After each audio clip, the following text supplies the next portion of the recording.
Radio 1, les nouvelles de Tahiti, TRFM et Tahiti Online présentent À vous la parole, spéciale élection territoriale 2013. Une émission présentée par Serge Massot. Bonjour Serge. Bonjour Alban, bonjour à tous. Et la relève, l'espoir, la jeunesse, c'est lui. Bonjour Teiva Manutaï. Alors la relève, c'est vous, enfin, c'est vous qui le dites, vous nous direz pourquoi ce serait vous et pas un autre. Jamais élu, toujours battu, mais vous y croyez plus que jamais. Lors des législatives, vous avez dépassé pour la première fois les 10% à une élection. Belle progression, mais c'est encore loin d'être gagné. Face à vous, les électeurs avaient préféré Jonas Tafoetu pour incarner la relève. Alors vous y croyez et vous tapez sur tout le monde dans vos communiqués de presse. Beaucoup d'attaques personnelles. Est-ce que c'est ça, votre nouvelle façon de faire de la politique? Teiva Manutaï, vous avez fait un petit bout de chemin avec ce qui allait devenir Atia Polinetia de Tevaro Fritsch. Maintenant, vous les accusez d'être des traîtres et des irresponsables. En août dernier, vous êtes partis parce qu'ils n'avaient pas encore désigné leur chef dans les 8 sections électorales. Et vous, 7 mois plus tard, avez-vous désigné vos candidats? Vous nous le direz. Vous nous parlerez aussi de votre programme, allié au Ereaya, le parti héritier de Puvana-Aupa, qui prônait à l'époque les coopératives. Aujourd'hui, vous courtisez les petits patrons et vous voulez supprimer toutes ces taxes qui les étouffent. Leur avez-vous parlé de leurs marges parfois indécentes? Nous parlerons également de la réinscription de la Polynésie française sur la liste de l'ONU des pays non autonomes. Oscar Temaru a dit hier que ce serait voté par les Nations Unies en mars. Est-ce que ça vous inquiète? Est-ce que ça vous fait peur? Mais l'État reste bien silencieux, alors vous avez appelé à la rescousse Christian Poncelet pour qu'il alerte l'État. Christian Poncelet, un vaillant sénateur de 85 ans, élu pour la première fois au Parlement français en 1962. Lui aussi a dû incarner la relève un jour. Il y a fort longtemps, c'était du temps de la guerre d'Algérie de l'Union soviétique. Teiva Manutaï, l'homme qui marche. En 2008, vous aviez marché à reculons, c'est original. C'était pour dénoncer les magouilles qui font que le pays recule. Depuis mercredi, vous faites le tour de l'île à la rencontre des électeurs. Est-ce à dire que votre campagne tourne en rond? Vous aurez une heure pour nous démontrer le contraire. Et posez vos questions, nous appelons au 436.100 ou bien sur la page Facebook des Nouvelles de Tahiti et celle de Radio 1. Vous retrouverez les temps forts dans les Nouvelles de Tahiti de demain. L'émission sera également rediffusée dimanche sur Radio 1 et TRFM à partir de 11h, Serge. Et c'est parti pour À vous la parole, Alban.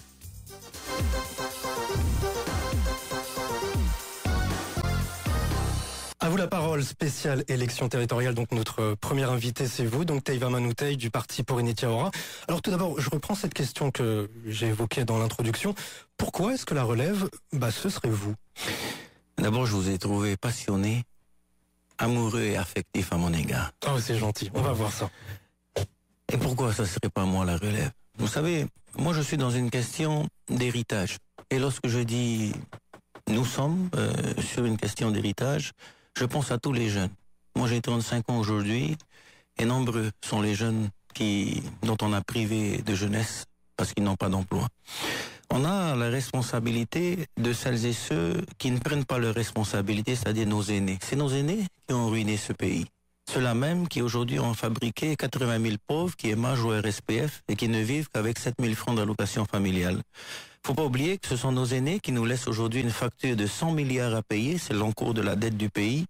Et qui paiera cela sur les 18 prochaines années, nous dit Anne Bollier dans son rapport, sa mission d'assistance technique. Elle nous dit que c'est encore nous les jeunes. Donc, il faut pas se tromper de débat, il faut surtout pas se tromper de partenaire. Moi, je suis dans une question d'héritage. Aujourd'hui, j'hérite d'un pays en ruine, d'un pays endetté, un pays qui est même 10 fois plus endetté que l'Italie, avec 40 millions d'habitants, un pays qui est à peine plus grand qu'un arrondissement de Paris, et qu'on n'arrive pas à gérer. Donc, ils ont une responsabilité. Vous mettez tous les partis politiques dans le même sac. Mais je crois qu'ils ont tous gouverné ce pays, tous. Monsieur Refrich a eu l'occasion d'exercer le pouvoir. Il a été ministre, il a été représentant à l'Assemblée. Donc, à partir de là, il y a d'un côté celles et ceux qui doivent assumer leurs responsabilités et qui ont ruiné ce pays, et de l'autre, des jeunes comme moi qui s'engagent en politique et qui, nous, sommes dans une position d'héritage. En réalité, j'hérite de toutes les erreurs qui ont été faites dans ce pays. Je suis pas là pour jeter l'opprobre ou bien pour juger quoi que ce soit, mais le bilan, il est là. À la veille d'élections territoriales, il y en a pas un qui est capable de dire la vérité et de dire ce bilan, nous l'assumons.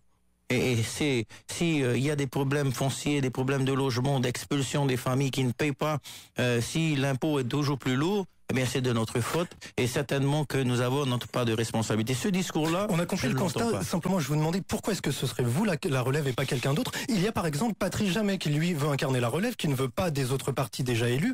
Lui, il a été élu facilement à Maïna. Il a reçu les félicitations de la Chambre territoriale des comptes pour avoir redressé les comptes de la commune. Pourquoi est-ce que ce serait pas lui la relève? Mais Monsieur Jamais aura l'occasion de nous démontrer qu'il incarne certainement la relève. J'avais cru comprendre qu'il se présenterait qu'à Mahina.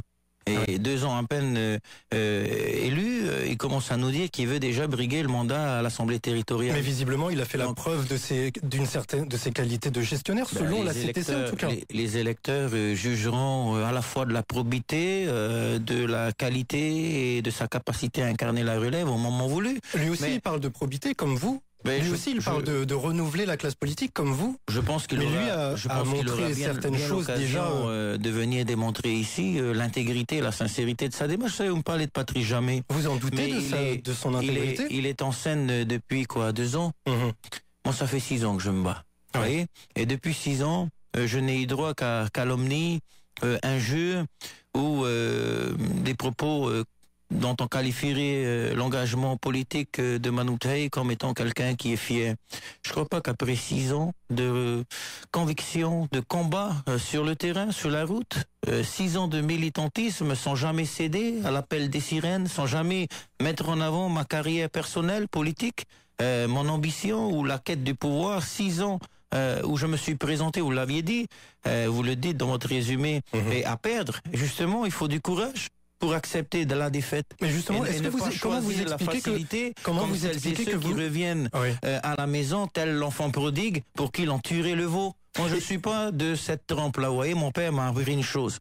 C'est la dignité. Et la dignité aujourd'hui, c'est une valeur qui se perd chez les hommes politiques. Mais justement, jusqu'à maintenant, vous avez toujours perdu les élections, malheureusement pour vous. Comment est-ce que vous expliquez ça que vous dites que vous êtes la relève, mais pour l'instant, les gens n'y croient pas vraiment. Vous pensez sincèrement que je perds les élections quand en tout cas, vous ne les avez pas gagnées jusqu'à maintenant. Quand je commence ma carrière politique avec 300 voix et que je la finis 6 ans après avec plus de 3500 suffrages, vous pensez que je perds des élections? Lorsque le Tarouel 1, rassurez-moi, vous n'êtes pas élu quand même. 28 000 voix et aujourd'hui on fait 25 000, vous pensez qu'il en gagne? Lorsque l'UPLD fait 45 000 en 2004 et qu'aujourd'hui, en 2013, ils en font 17 000, vous pensez sincèrement qu'il gagne les élections? Je crois que le combat politique d'un homme, il doit se jouer sur sa capacité à durer et à faire en sorte que son discours ne faiblit pas, que ses convictions ne trahissent pas. Vous savez, quand je mets 150 personnes sur la route, certains ricanent. Je défie quiconque aujourd'hui d'aller sur la route de Théopo jusqu'à Papeete. Il n'y en a plus beaucoup. Donc, créer le militantisme, essayer de faire en sorte que les jeunes aujourd'hui s'engagent et aient une vraie culture politique. L'assistanat et le clientélisme, c'est pas la culture politique. Pourtant, nous sommes en 2013 et certains partis remettent au goût du jour des cuisses de poulet ou des cartons de ceci pour essayer d'acheter les gens. C'est terminé tout ça. On va reparler de votre programme d'ici à partir de 12h45. On va terminer, si vous voulez, sur vous et sur vos candidats. Et jusqu'au mois d'août, vous avez fait un petit bout de chemin avec ce qui allait devenir le Hatia Porinetier de Tevaro Fritsch. Le 28 septembre, en présentant votre candidature, vous disiez « Nous faisons le choix de l'intégrité. On a vu qu'il y avait tout et n'importe quoi au sein de ces rassemblements, c'est-à-dire ce rassemblement naissant. Mais désormais, il n'y a plus ni les Iliens, ni Bruno Sandras. Est-ce que vous regrettez de ne pas être dans Hatia Porinetier ?» Je regrette de ne pas avoir souvent dit à mon fils que je l'aimais et à ma femme qu'elle comptait pour moi. D'accord, je vous demandais de répondre à mes questions d'abord. Je le fais. Mais comment voulez-vous que j'exprime des regrets par rapport à un groupe politique qui nous fait croire qu'il vient d'arriver et qu'il est nouveau, alors que les élections sont même pas encore jouées, que le groupe exige déjà à l'Assemblée? Écoutez, mais l'intégrité, les Iliens n'y sont pas, Bruno Sandras n'y est pas. Qu'est-ce qui manque? Il ne faut pas prendre l'intelligence des électeurs et les faire passer pour des débiles. Aujourd'hui, il y a un groupe qui est constitué à l'Assemblée, c'est bien la preuve qu'ils existaient déjà, qu'ils sont déjà au sein de l'hémicycle et qu'ils reviennent pour briguer un nouveau pouvoir, un nouveau mandat et nous demander un chèque en blanc. Au sein d'Hatia Porinetier, écoutez-moi. Au sein d'Hatia Porinetier, vous disiez au mois de septembre qu'il y a tout et n'importe quoi dans ce rassemblement. Qu'est-ce qui est tout et n'importe quoi aujourd'hui alors qu'il n'y a plus les Iliens ni Bruno Sandras? Mais la preuve, c'est qu'il a d'abord commencé à accepter tout le monde et ensuite il a essayé de les saigner. Moi je n'aimerais pas. Et ensuite il a enlevé ceux qui ne lui plaisaient pas. Qu'est-ce qui ne vous plaît pas désormais dans ce rassemblement? Vous dites qu'il enlève, moi je dis qu'il les a trahis. Mais à partir du moment où on ouvre la porte de la bergerie au loup, faut pas crier au loup après. Donc aujourd'hui, il n'a pas fait le choix, en ce qui me concerne, de l'intégrité. Il aurait dû le faire dès le départ. Il aurait dû ouvrir en essayant de faire en sorte qu'émergent véritablement de nouvelles personnalités. Vous savez, dans le rassemblement Atia Polinitia, je suis un petit peu déçu car je ne pensais pas parler d'eux. Je souhaite quand même que ce soit eux qui parlent d'eux, mais quelle est la nouveauté? C'est un Totato Ayabis. M. Tangsong a exercé, il a même démis M. Rofrit. Justement, on parlait des girouettes dans le Totato Aya. Apparemment, M. ici, ils n'y sont pas. Au sein de Atia Polinitia, M. Tangsong. Madame Vernaudan, Madame Béatrice Vernaudan, qui a rejoint Bussou en trahissant M. Tangsong. Ça, c'est une nouveauté également. Donc, vous voyez que on essaie aujourd'hui de nous faire croire, mais à nous comme aux électeurs, que la nouveauté, elle est là et qu'il faut fermer les yeux et puis se presser massivement derrière ce groupe que l'on qualifie en plus de neuf. Je leur souhaite bien du courage. Je ne suis pas là pour leur jeter la pierre. Je dis simplement qu'à mon sens, à partir du moment où ils ont exercé le pouvoir, ils ont tous une responsabilité. Monsieur Rufrich a été ministre. Il a quand même la responsabilité. Donc tous dehors, tous ceux qui ont participé. Je pense que quand on veut faire bien et propre, on peut pas reprendre les mêmes. Vous voyez, voilà la différence. Moi, j'ai ouvert à la société civile. Il se dit que vous discutez avec René Koumouetini. Est-ce qu'il sera votre candidat aux marquises ou sa femme, plutôt? Monsieur Koumouetini est assez grand pour choisir avec qui il souhaite participer dans le cadre de ces élections. On m'a dit qu'il avait discuté avec vous. Est-ce que c'est le cas et est-ce qu'il sera sur votre liste ou sa femme plutôt? Nous avons discuté des chefs qui pâturent aux marquises. Nous discutons du développement des archipels. Quant à sa femme, je pense que en cette journée de la femme, ça serait bien prétentieux de ma part de parler à sa place. Il faut lui poser la question. C'est quand même vous qui allez constituer la liste pour une étière. Si vous répondiez à ma question, ça ira plus rapidement. Mais est-ce que vous discutez avec René Koumouetini? Je réponse aux questions que je n'ai pas moi-même. Monsieur Koumouetini est venu à un dîner débat. Nous discutons bien sûr, mais pas que de politique et de la liste. S'il avait envie de venir sur votre liste, est-ce que vous l'accepteriez? C'est un homme libre, nous acceptons tout le monde. Et lui, il est élu à l'Assemblée depuis 1982, c'est pas terrible pour la relève. C'est pour ça que je donne pas de réponse, car j'attends que M. Koumouetini se positionne. Je crois d'ailleurs savoir qu'il est courtisé par bien d'autres partis politiques. Je lui laisse. Mais ça ne vous gênerait pas de l'avoir sur votre liste, en tout cas? C'est pas dans le cadre de nos discussions. Il est venu me voir, il apprécie mon combat. Je crois que M. Koumouetini est un homme sage. Je n'oublie pas quand même qu'il a des affaires, notamment judiciaires. C'est un homme intelligent, moi je le laisse parler. J'ai trop de respect pour ceux et celles qui vivent dans les archipels pour à nouveau décider pour eux et parler pour eux. Si M. Koumouetini veut dire quoi que ce soit, il s'exprimera sur vos ondes. Au fait, alors parlons de vos candidats. Vous avez quitté Nicole Bouteau, Philippe Schillermann-Merceron, Béatrice Vernaudan, etc. au mois d'août dernier parce que... C'est eux qui m'ont quitté. Si vous le dites. Alors vous disiez à ce moment-là que vous partiez parce qu'il était temps d'avoir des candidats et des chefs de section pour aller faire campagne. Aujourd'hui, 7 mois plus tard, est-ce que vous avez désigné vos leaders dans les 8 sections électorales? C'est quasiment fait. D'abord, j'oublierai jamais que Mme Bouteau et M. Schill ont permis à M. Oscar Temarou, qui demande la réinscription aujourd'hui, d'accéder au pouvoir en 2004. On en parlera tout à l'heure. Est-ce que vous pouvez nous citer vos 8 candidats, vos chefs de file dans les 8 sections, puisque c'est ce qui manquait il y a 7 mois? Mais bien évidemment, je pense à la troisième adjointe au maire de Pirée, qui s'appelle Virgile Epoustici Tiare, qui a beaucoup soutenu la mairesse de Pirée et Totato Aya, qui est tête de liste dans la section 1. C'est une femme. Je suis moi-même tête de liste dans la section 2. Madame Teahoui épouse Toura Moea, qui est donc dans le domaine de la santé depuis 30 ans et qui travaille au dispensaire de FAA depuis plus de 25 ans, qui est présidente de plusieurs associations de personnes âgées, qui est donc dans le soin et candidate tête de liste dans la section 3, FAA Punavia. Sur la section numéro 4, il semblerait que ce soit bien évidemment notre ami Richard Broderson, et je dis il semblerait car c'est lui qui a obtenu de toute manière l'ensemble des suffrages du comité Raromatay, qui a soutenu sa candidature. C'est quelqu'un qui a œuvré pendant 30 ans à Veni et qui a toute mon affection et tout mon soutien. Il mènera la liste au Raromatay. Au niveau des marquises, rien n'est encore fait. Nous avons 7 candidats pour mener la section des marquises. Aux Australes, ça sera certainement un maire des Australes ou un adjoint au maire. Quant au Tuamotu, la liste n'est pas faite car il y a encore des tractations avec celles et ceux qui veulent nous représenter dans les Tuamotu. Nous avons donc jusqu'au 25 mars pour déposer les 73 noms les 57 titulaires et les 16 suppléants. Donc nous serons bien évidemment dans le timing. Et vous serez candidat, évidemment. Écoutez, je me suis présenté depuis 6 ans, je ne vais pas abandonner aujourd'hui. Votre nouveau bras droit, c'est Pierre Marchesini. Il était membre du collectif Carton Rouge, qui criait un peu comme vous maintenant aux tous pourris. Il a vu son compère Gaston Tétonnoué partir à Noutania dans une affaire de corruption. Et est-ce que, comme lui, vous promettez le RSA, ce revenu de solidarité active pour les gens qui perdent leur emploi, si vous êtes élu? S'il y a une chose que je n'ai jamais fait depuis 6 ans, c'est promettre.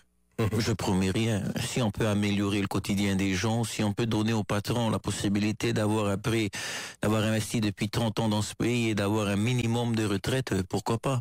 Mais je promets rien. J'essaie de faire en sorte que les gens aillent un peu mieux et qu'ils souffrent un peu moins. Vous aviez évoqué d'autres noms de candidats au cours de vos conférences de presse ces derniers mois. Vous me direz s'ils sont toujours là. J'avais lu Mélinda Baudin, Raymond Grave, Jimmy Panier. Toujours là. Raymond Grave est parti sous d'autres cieux, vers d'autres marais avec Émile Vernier. Avec Émile Vernier. Jimmy Panier, toujours là? Jimmy Panier, en fait, nous avait rejoint au tout début. J'ai cru comprendre qu'il avait choisi d'autres pâturages. Jimmy Panier, non, n'est plus avec nous aujourd'hui, à l'heure actuelle où je parle. Après, c'est vrai que des rencontres existent et que je n'écarte aucune éventualité. La porte reste ouverte. Bien sûr. On avait vu aussi à vos côtés, lors d'une conférence de presse, Joinville Pomaré.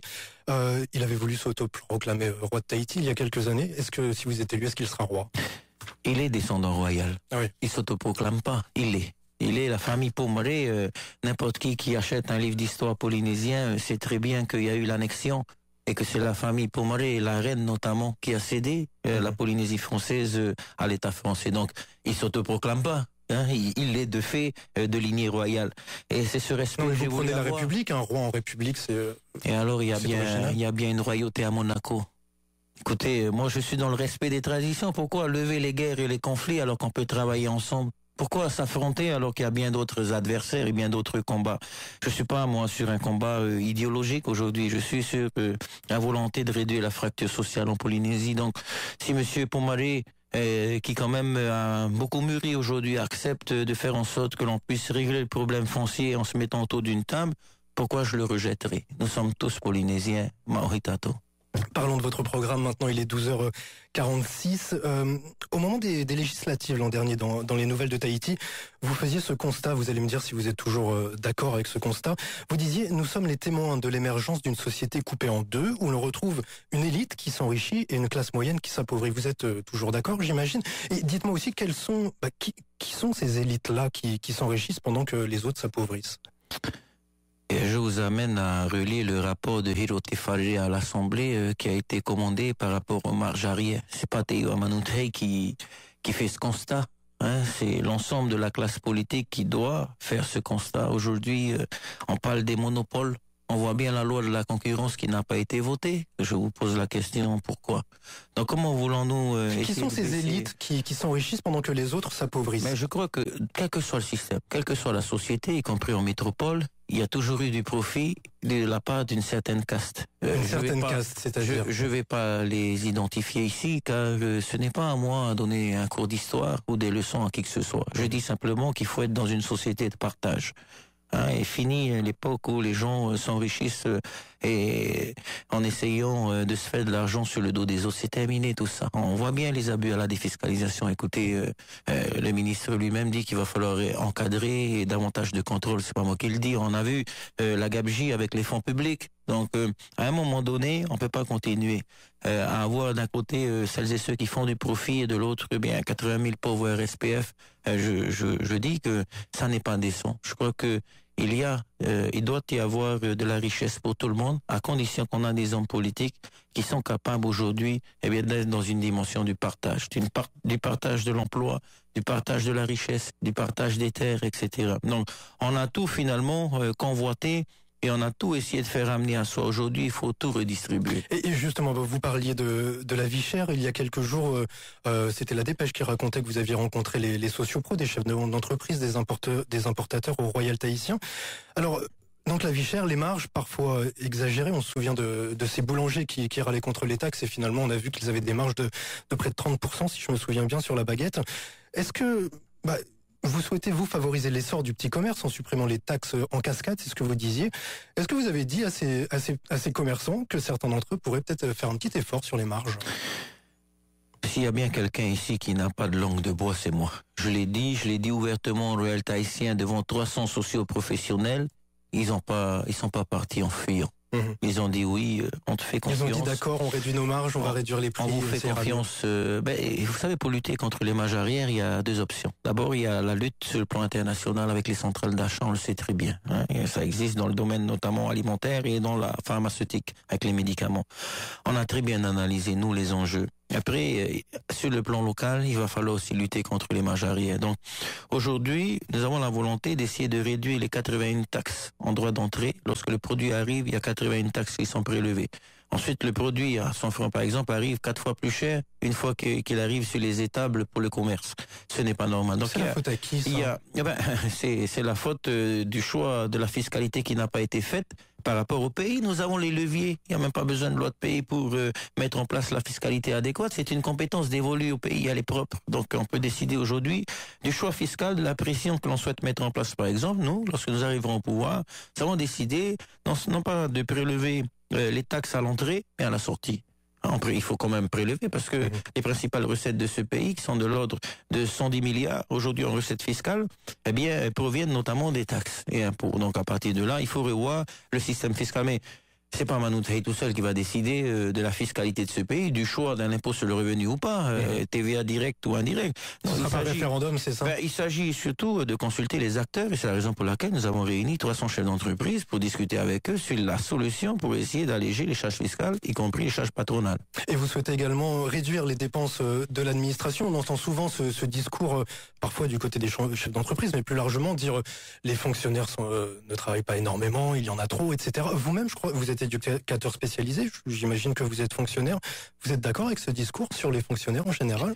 Non, mais je crois que ce qui est important, c'est pas ce que je pense, c'est est-ce que je suis capable... C'est quand même intéressant puisque vous êtes candidat. Mais est-ce que ce qui est important, c'est ce que je pense ou c'est ce que me recommande le rapport Bollier? Enfin, si on demande... C'est Anne Bollier qui est candidate à votre place ou...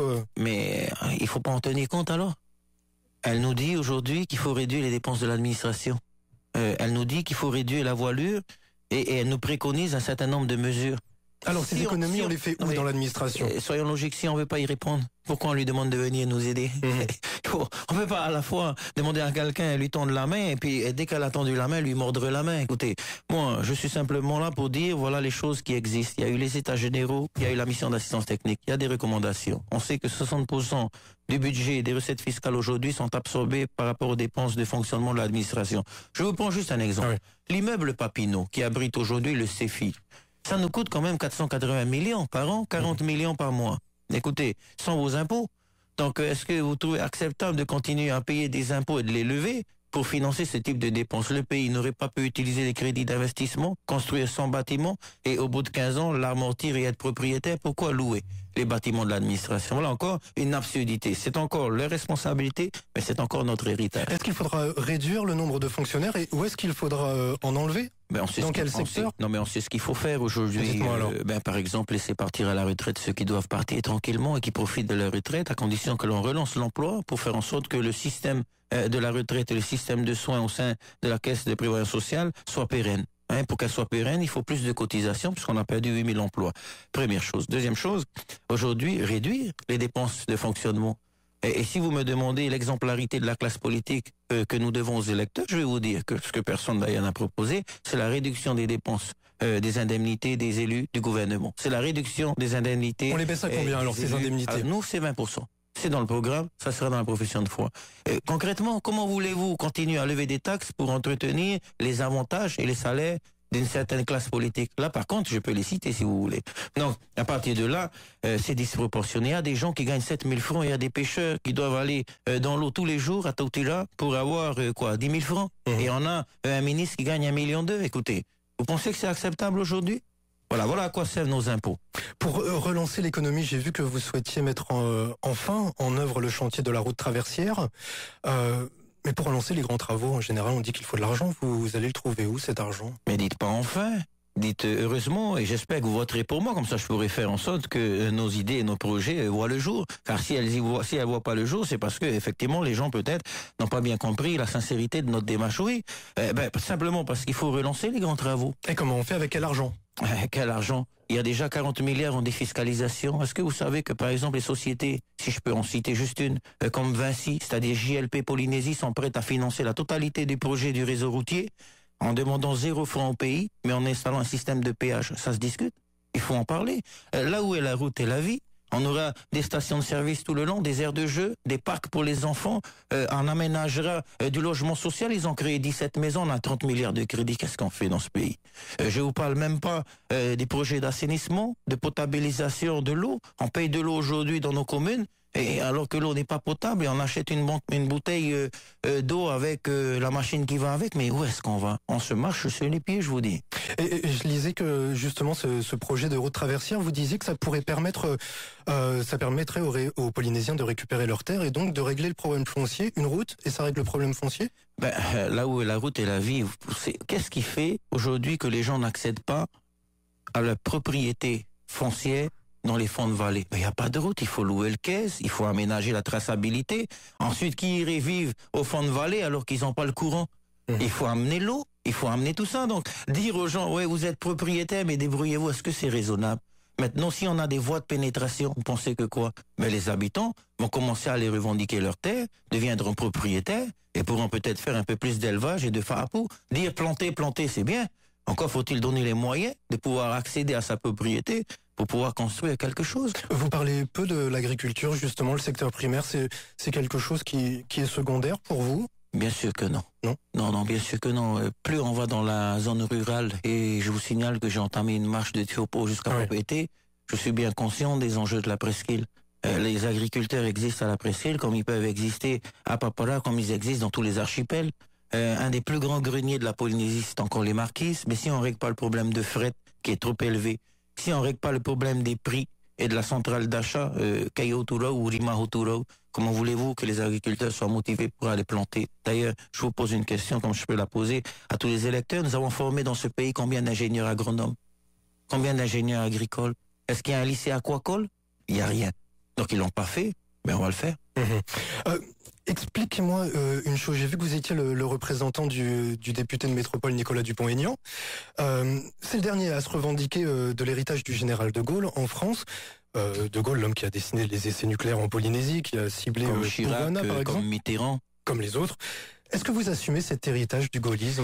Mais moi, je m'assume complètement, j'assume tout. Je suis profondément à droite, simplement, mon cœur est à gauche. Par ma profession, je crois qu'il faut... Comme Marine Le Pen, dis donc. Eh bien, il faut à la fois, je crois, croire aux valeurs du travail, car le travail, c'est le statut. Vous savez, si les familles aujourd'hui sont déstructurées, c'est parce que les enfants, dans leur famille, dans cette cellule familiale, n'ont plus l'image d'un père qui travaille ou d'une mère qui travaille. Parce qu'ils ont tous les deux perdu leur emploi. À partir de là, comment voulez-vous redonner un rôle et une fonction à un père, une légitimité, voire une crédibilité, s'il n'y a même pas ce statut du travail? Donc, sur ces valeurs, je suis à droite. Mais l'héritage du général de Gaulle en Polynésie, vous l'assumez? L'inégalité sociale, répondez à ma question, s'il vous plaît. De la fracture sociale, eh bien, je suis à gauche. L'héritage du général de Gaulle en Polynésie française, vous l'assumez aussi? Écoutez, j'étais pas né. Moi, ce que j'assume aujourd'hui, c'est les erreurs qui ont été commises par l'ensemble de la classe politique qui, elle, par contre, est bien en place, n'est-ce pas? C'est quand même pas moi qui a mis en place les essais nucléaires en Polynésie française. C'est pas moi qui ai mis en location les atolls de Fangatofa, de Hau et de Mururoa. Moi, je suis né en 77, si vous voulez tout savoir, puisque vous avez l'air de bien me suivre. Donc, vous savez, j'ai 35 ans, j'en aurai bientôt 36. Moi, j'hérite de tout.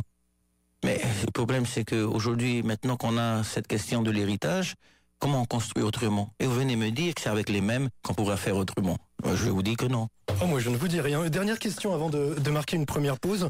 Vous êtes allié avec le REAIA, le parti qui revendique l'héritage de Pouvana Opa.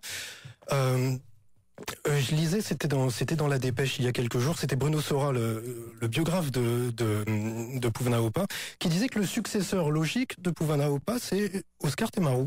Qu'est-ce que vous en dites? Je sais pas, il a fait un test d'ADN. Moi, ça m'intéresse. Non, écoutez, il a fait des études universitaires, simplement. Non, mais écoutez, moi, je sais pas. Qui peut se réclamer et être successeur de Pouvana Opa? Moi, vous savez, je l'utilise pas comme un outil de propagande électorale. Je pense que Povana était le père de la nation polynésienne. Donc à partir de là, il appartient à tout le monde. Il existe dans mon cœur, il existe dans ma mémoire et c'est la raison pour laquelle j'ai fait alliance. Si M.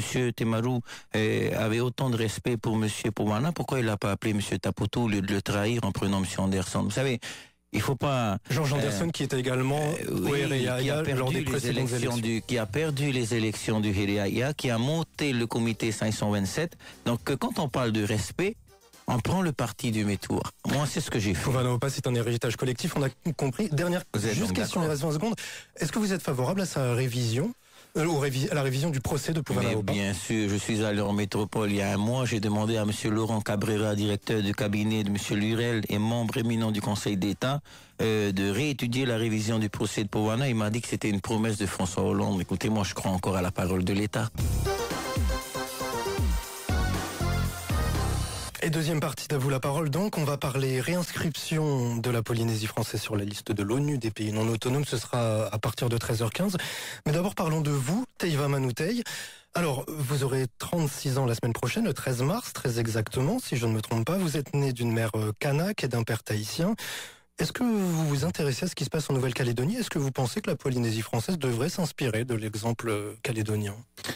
Bien sûr, vous savez, c'est une richesse d'abord, le métissage. D'abord parce qu'on a la chance de pouvoir être sur le pont entre deux cultures. Et donc c'est deux horizons qui apparemment peuvent paraître différents, mais ça en fait une richesse et une force aujourd'hui. Et on voit bien que le parcours de la Calédonie et le parcours de la Polynésie, mais comme le parcours des régions du Pacifique en général, a beaucoup de similitudes avec nous. Donc à la fois c'est divers par le dialecte, par l'ethnie, par la coutume tout simplement, et en même temps c'est une force qui nous rassemble et qui doit nous renforcer. Vous pensez qu'on devrait s'intéresser davantage à ce qui se passe dans ces petits pays du Pacifique? C'est vrai qu'on sait davantage ce qui se passe en Europe et beaucoup moins ce qui se passe aux îles Cook. Je vais vous faire une confidence puisqu'on en est là tous les deux. J'aspire un jour à ce qu'on puisse créer véritablement une région pacifique. Oui. Plus de force pour l'outre-mer, à la fois en termes de démographie, de présence électorale, mais en même temps de budget, pour pouvoir développer comme il se doit cet espace maritime qui me semble-t-il n'est pas suffisamment exploité. Faire une sorte d'union européenne, une région du Pacifique comme il existe des régions en France avec des conseils, etc. Et je pense que ça permettrait d'abord de se renforcer, de partager beaucoup plus cette richesse culturelle, ethnique, et en même temps d'essayer de développer ensemble en ayant d'autres moyens et d'autres appuis la zone du Pacifique. Donc bravo Jackie Drolet d'avoir réuni les présidents des parlements polynésiens. Parfois je me demande s'il ne me met pas des micros pour écouter ce que je songe et ce dont je parle. Ah bah voilà, Jackie Drolet qui a piqué les idées de Teiva Manutei. Vous êtes éducateur spécialisé, je le disais tout à l'heure. C'est un métier très prenant, je l'imagine. Est-ce que vous arrivez à faire votre métier et en même temps à faire campagne? La question est intéressante. Non, j'arrive pas. C'est la raison pour laquelle j'ai pris 7 mois de disponibilité. Vous connaissez beaucoup de personnes qui renoncent à son salaire pour aller se battre au service de ses convictions. 7 mois que je suis pas payé parce que justement je suis quelqu'un d'entier lorsque je sais que j'arrive pas à la fois à faire mon métier et en même temps à suivre mon engagement. Eh bien, je suis entier dans mes engagements. J'ai privilégier l'engagement politique parce que les échéances s'imposent à moi, mais j'adore mon métier. Vous savez, même si c'est un métier difficile, j'assiste aux assises, je travaille dans tout ce qui est prostitution de mineurs, inceste et viol. C'est pas le métier le plus agréable. Je suis pas le fonctionnaire qui est dans un bureau climatisé, vous voyez. Mon bureau, c'est les familles. Donc cette misère, cette précarité, je la rencontre à la fois dans mon engagement professionnel, dans mon engagement paroissial et bénévole, mais surtout dans mon engagement politique. Donc quand je parle du social, je sais de quoi je parle. Et justement, qu'est-ce qui vous a poussé à vous diriger vers ce métier-là, quand vous avez fait vos études? Je suis issu d'une famille qui a toujours été pauvre, aîné d'une fratrie de 5 frères. Donc on a dû se serrer les coudes très tôt. J'ai appris à travailler dès l'âge de 14 ans. J'ai quasiment fait tous les métiers, vous voyez. Quel métier, par exemple? Eh bien, j'ai été au départ chef de chantier avec Monsieur Maestrati. On a construit des maisons, on a ensuite mis les maisons à louer. J'ai fait beaucoup de travaux de BTP, Hein. À l'époque, j'ai travaillé sur les docks aussi lorsque j'avais 17 ans. Et j'ai eu malheureusement un accident de la route à 19 ans. Ouais. Et c'est à partir de là que j'ai eu une monoplégie. Ça, c'était en 1995, et ça, c'est pour En ça que vous avez 96, votre bras exactement. gauche paralysé. Voilà, on c'est ça échappe. En 96, j'ai été victime d'un accident de la route. Je revenais notamment du travail le 24 décembre au matin. Et donc, le hasard de la vie a voulu que je me retrouve infirme. Donc, je suis pas né handicapé. Pour la petite histoire, j'ai même été long parcours dans le sport, tous les sports martiaux, champion en boxe également, champion du monde en rame à 2 reprises. J'ai fait Samoa, j'ai fait la Nouvelle-Calédonie, médaillé d'or avec Karil Maoni. Donc, oui, j'ai eu un parcours assez atypique sur le plan sportif. J'ai été aussi animateur et directeur de centre de vacances au mouvement eucharistique des jeunes. Enfin, peut-être vous le savez pas, mais sur le plan spirituel, On se découvre, Teiva Manutei. j'ai failli être prêtre, oui. J'ai fait le petit séminaire, le grand séminaire, et quand ma mère est décédée en 91 d'un cancer à Villejuif, je suis allé l'accompagner, et au retour, j'ai décidé de renoncer à ma prêtrise. Voilà. La religion, c'est quelque chose... Pourquoi vous avez renoncé à la prêtrise, tiens? Mais parce que j'ai estimé qu'il m'avait retiré ce que j'avais de plus cher, je m'étais sacrifié. Il faut imaginer qu'au séminaire à l'époque, on voyait ses parents une fois tous les 6 mois. Donc j'ai très peu grandi avec ma mère. Et à un moment donné, dans cet accident de la vie qu'est la maladie, j'ai estimé qu'il m'avait privé de celle que j'aimais le plus. Et donc je lui en ai un peu voulu, je n'en veux plus aujourd'hui, parce que j'ai renoué avec ma foi. Ce qui est important, c'est de garder ses convictions et d'avoir sa foi en Dieu et sa foi en l'homme. En Polynésie, quand on se présente aux élections politiques, est-ce que c'est important de montrer sa foi justement en Dieu? Le plus important, c'est de vivre sa foi. La montrer, chacun est capable de la montrer en faisant une prière avant, en essayant de bénir les rencontres. Mais vivre sa foi, c'est déjà plus difficile. Vous savez, aujourd'hui, je crois que plus l'homme est simple, plus il est humble et plus il persévère dans sa foi. Parlons de votre entrée en politique. Qu'est-ce qui vous a poussé à entrer en politique? C'était quand? C'était où? C'est Monsieur Temari. J'ai rencontré Renal Temari sur un ring de boxe aux Océanias. J'ai emmené mes élèves du club de la Esmanoura. J'ai également été entraîneur depuis plus de 10 ans. Et vous avez fait un combat contre Renal Temari? Non, j'ai emmené mes jeunes qui ont très bien boxé face aux Samoa en 2004. Et là, il a découvert un homme qui apparemment avait un handicap, mais qui avait aussi des qualités. Et donc j'ai décidé de faire un bout de chemin avec lui. On a créé ensemble Polynésie Aura. Et lorsque, en 2005, lors de notre première élection, nous n'avons pas atteint le résultat escompté, il a décidé de mettre fin à sa carrière politique. Et moi, j'ai décidé de poursuivre cette aventure qui finalement ne me quittera plus jusqu'à aujourd'hui. Et je suis fier aujourd'hui du parcours que j'ai pu traverser. Et surtout des convictions que je n'ai jamais vendues ou laissées acheter aux autres. Je me bats au service de notre Polynésie et pour l'intérêt général. Vous avez commencé votre carrière politique à Porinetiaroa, jamais au Tawera? Mais non, bien sûr que non. Moi, j'ai soutenu Reynald. Soutenir Reynald, c'est pas soutenir Floss, vous voyez. Donc, d'ailleurs, quand il a créé Polynésiaora en 2005, puisqu'il y a eu la loi Girardin qui a annulé les élections ici, aux Îles du Vent, eh bien, je l'ai suivi tout de suite. J'ai été vice-président. Finalement, le seul et vrai parti pour qui j'aurais mis tout mon amour, tous mes sacrifices et véritablement toutes mes convictions, c'est Polynésiaora. Je l'ai dit en introduction, vous avez connu beaucoup d'échecs cuisants aux différentes élections, mais malgré tout, vous vous présentez comme la relève.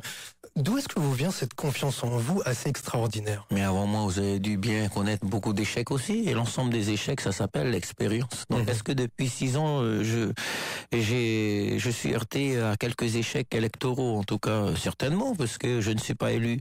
Mais en même temps, quand vous passez de 400 à 3000, vous pouvez être que gratifié lorsque vous avez 150 personnes qui sont sur la route, alors que elles sont peut-être malades, asthmatiques certaines. Quand vous avez des mères de famille qui abandonnent leur foyer et qui sont avec moi depuis mercredi tous les jours sur la route, qui quelque part mettent leur vie en danger, vous trouvez que c'est pas beau? Mais pourquoi est-ce que vous croyez tellement que vous serez le prochain président, en tout cas que vous avez une destinée politique? Pour poser la question autrement, pour poser cette question, je crois que je suis le perdant de cette élection. Pour poser cette question autrement, Teiva Manutei, certaines personnes pourraient se dire, il a pris la grosse tête quand même. Ouais, ça doit les déranger, hein. Plutôt que de me jalouser, je les invite à m'aimer. Est-ce que vous rêvez de devenir président de la Polynésie depuis que vous êtes tout petit? Ce que je rêve, c'est de faire en sorte que les Polynésiens souffrent moins. Que l'on ait moins de chefs d'entreprise qui soient saignés et qui sont en liquidation ou en redressement. Ce que je rêve, c'est que les jeunes, et j'en vois ici sur ce plateau, qui n'ont pas de boulot, pas de taf comme on dit, qui ont fait des études, qui ont été parfois très loin dans les études, et qui se retrouvent face au marché du travail, des jeunes que l'on remballe parce que soi-disant ils n'ont pas d'expérience, des jeunes que l'on veut dévaluer par rapport à leur diplôme, on n'est même pas capable de les payer en fonction de leur compétence, des jeunes qui ne trouvent tout simplement aucune réponse des hommes politiques face à la demande du travail. C'est ça l'enjeu, c'est pas Teiva Manoutai. Non, mais si je vous pose cette question comme ça, c'est que juste avant le début de l'émission, je vous demandais si vous étiez prêt, et vous me disiez, oui, depuis que je suis petit. Vous pensez à être président ou avoir des responsabilités depuis tout petit? Je pense que depuis 6 ans, j'ai mûri ce choix. Oui. Est-ce que je suis prêt à être ministre et à accepter les propositions du Tarouela ou de l'UPLD? Non. Est-ce qu'un jour je serai capable d'être ministre? C'est une autre question. Et président, parce que vous êtes candidat pour être président. Bien sûr, s'il faut être président, vous savez, qu'est-ce que c'est que le pays? Une entreprise. À partir du moment où on nous a dit qu'on avait des hommes d'expérience qui ont ruiné ce pays, vous pensez sincèrement qu'ils avaient l'expérience? Ils n'ont même pas l'expérience et la maturité de nous dire, effectivement, nous nous sommes trompés. Nous avons failli à nos responsabilités et nous nous sommes trompés de cap. Quand on me parle d'autonomie et d'indépendance, je rigole, je glousse. Ah bon, on va rigoler pendant 10 minutes. Oui, parce qu'en 2007, ils se sont alliés. Si M. Floss est sénateur, c'est bien grâce à M. Oscar. Et si M. Touheyawa est sénateur, c'est grâce à M. Floss. Qu'on ne vienne pas me dire aujourd'hui qu'il y a une différence entre les autonomies et les indépendantistes. Tous pareil. Bonnet blanc et bonnet blanc. Blanc bonnet. Parlons justement de la réinscription. C'est un autre rêve, un autre combat, celui d'Oscar Temaru et de l'indépendance. Est-ce que vous avez vu son intervention hier soir dans le journal de Polynésie Première? Non, j'ai pas vu. J'étais avec 250 personnes à Veilao. Je vais pas mentir. Vous avez mieux à faire. On va en parler justement de ses propos. Oscar Temaru qui a dit hier que le vote pour la réinscription de la Polynésie française sur la liste de l'ONU des pays non autonomes aura lieu en principe dans 3 semaines. Richard Touheyawa qui dit dans les nouvelles aujourd'hui que cette résolution sera votée en mars. Et Oscar Temaru qui disait également hier soir, nous avons le soutien de la majorité des pays membres des Nations Unies. Est-ce que ça vous inquiète? Pas du tout.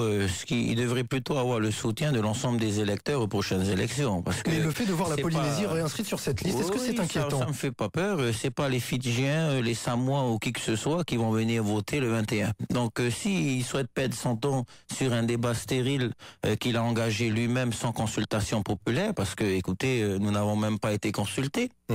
Comment on engage l'avenir d'un pays sans proposer un référendum sur la question? Pourquoi écarter la démocratie? Moi, j'ai trop de respect pour la démocratie. Pourquoi on ne nous a pas posé cette question? Donc aujourd'hui, il mène son combat tout seul avec son meilleur fer de lance qui est M. Touheyawa. Moi, ça me va bien, car il me laisse occuper le terrain.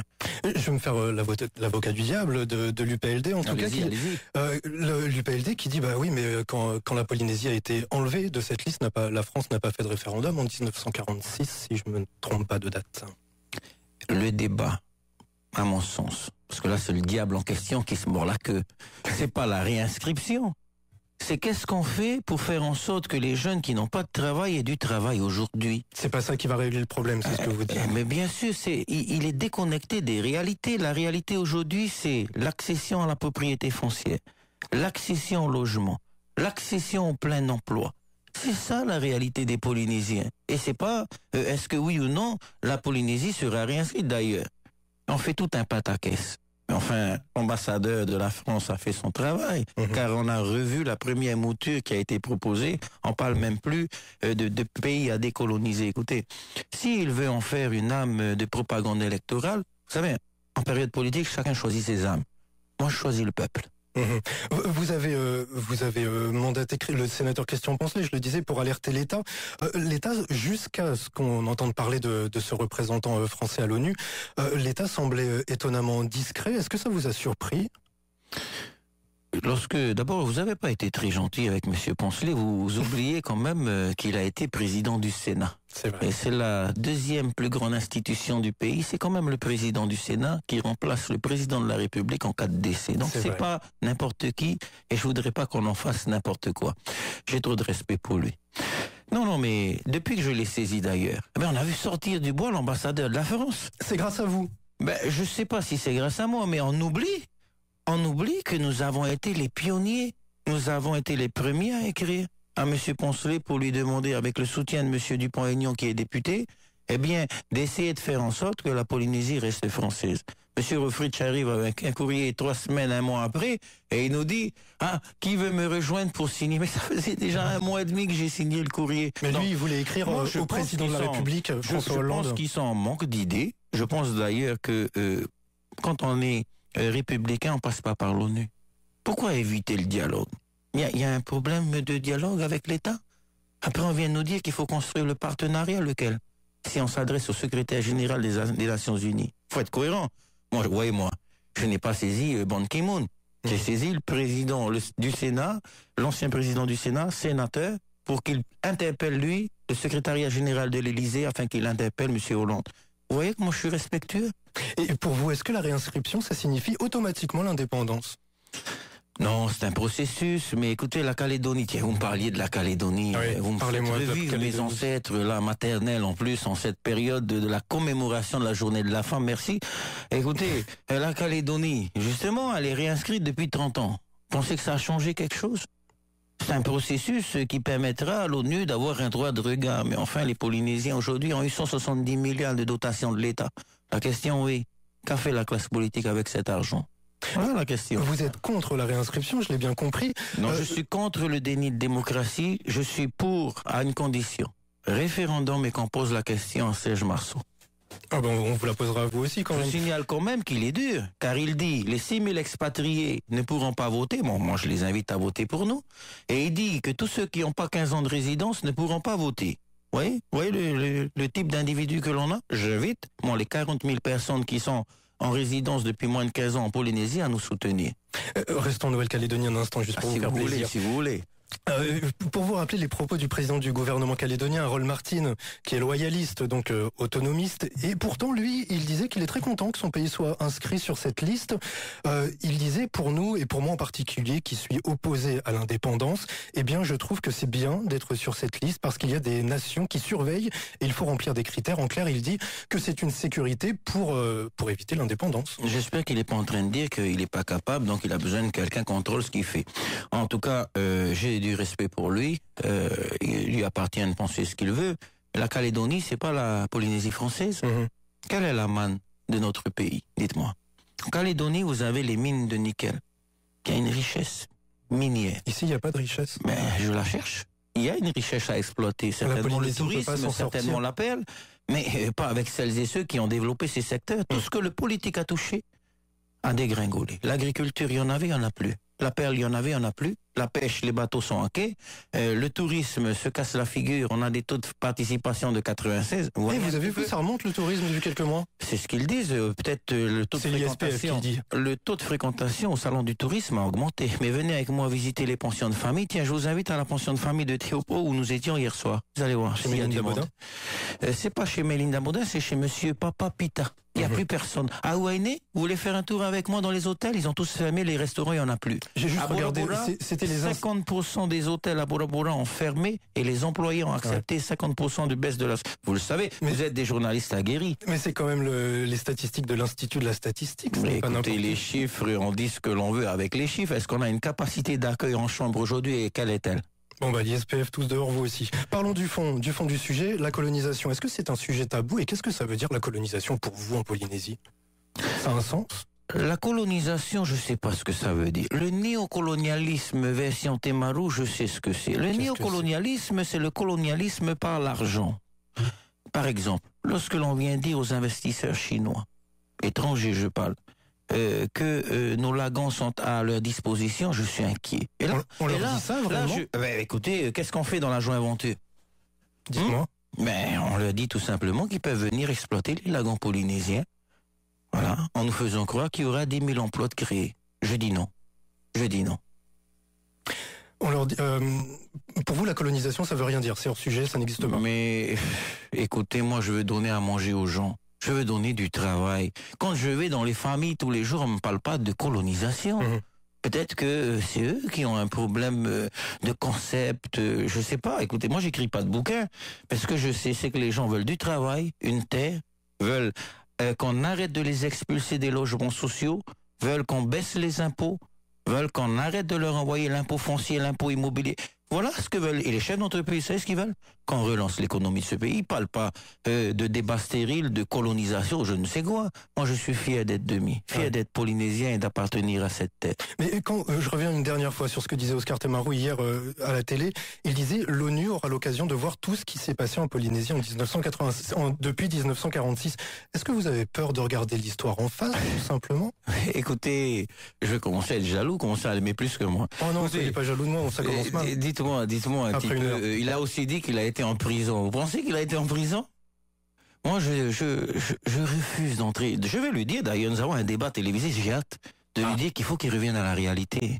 Il faut qu'il arrête. Il ne nous parle pas de la ligne New York qu'ils ont ouvert, une catastrophe. Invest in New Love, 500 millions, une catastrophe. Mais on peut discuter des heures avec eux si vous voulez. Mais moi, je veux un débat sur les réalités des Polynésiens. Pas un débat purement utopique et idéologique. Il faut vivre avec son temps. Qu'est-ce que c'est que la culture? La culture, c'est quelque chose qui est sans cesse en mouvement. Et on veut me ramener à des débats de 1950. Mais moi, je vais prendre la relève. Dernière question pour clore cette partie-là. Lors de la campagne des élections législatives l'an dernier, vous aviez déclaré dans les nouvelles à propos de l'indépendance que c'est, je vous cite, une utopie d'un temps actuel. Est-ce que cela signifie qu'un jour l'indépendance pourrait devenir quelque chose de réaliste à vos yeux, ou est-ce que dans tous les cas ce sera toujours non à l'indépendance? Pour parler d'indépendance, là je m'adresse à tous les hommes responsables de ce pays, à tous les jeunes. Pour parler d'indépendance, il faut être capable de la vivre.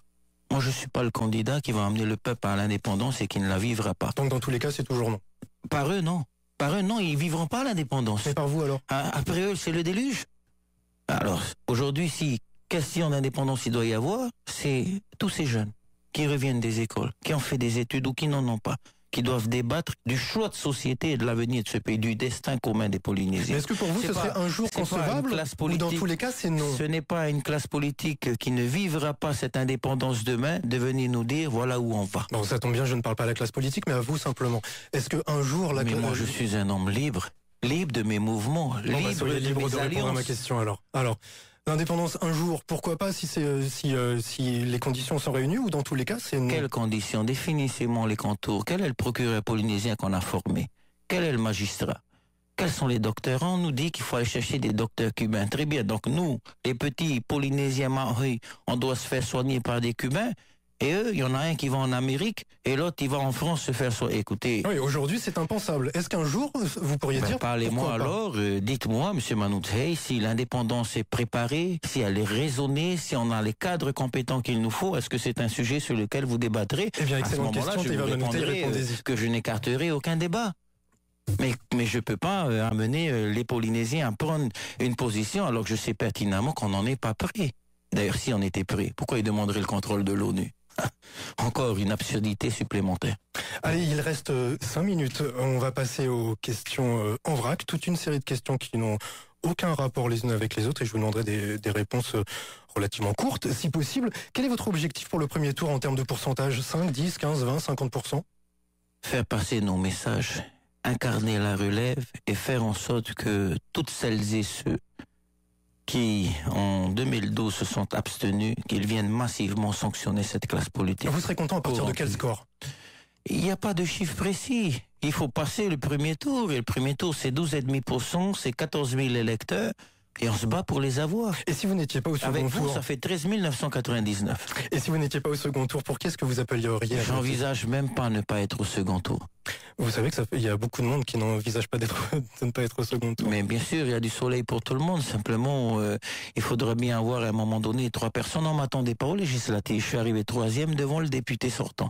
Écoutez, je crois que à un moment donné, laissez-moi vous démontrer que je suis quelqu'un de compétent, d'intelligent et d'intègre. Et justement, vous parliez de l'ancien député Bruno Sandras. S'il venait vous voir, est-ce que vous accepteriez qu'il figure sur votre liste? Il cherche une place en ce moment? Non, il faut pas dire qu'il cherche une place. C'est pas gentil, ça. Écoutez, vous êtes pas gentil. Non, s'il vient me voir... Est-ce que vous seriez prêt à le recevoir sur votre liste, s'il venait vous voir? Je suis prêt à discuter avec lui. Après, il faut savoir de quoi on parle. On parle de quoi? On parle des élections communales, on parle des élections territoriales. Là, on est réunis pour les élections territoriales. Sincèrement, récemment, je n'ai pas vu Bruno Sandras. J'imagine qu'il doit être quand même un petit peu peiné. de ce qu'on lui a fait, car c'est une trahison. Hein. Donc à partir de là, il est responsable, il connaît mon numéro de téléphone et je n'écarte aucune discussion de là à composer sur la liste. Ne me faites pas dire ce que je n'ai pas dit. Bah justement, je vous pose la question, dites-moi ce que vous voulez me dire. Mais pourquoi voulez-vous que je fasse de la politique fiction? On s'est pas vu. Il ne vous a pas contacté en tout cas. Non, on s'est pas vu. Donc à partir de là, Bruno Chandras est assez grand pour faire les choix qu'il estime être les plus judicieux. Miss Tahiti, Inarani Delongeau a été embauchée comme attachée parlementaire du sénateur Richard Touayava. Est-ce que ça vous choque ou est-ce que vous trouvez que c'est pas mal d'aider une jeune à trouver du travail?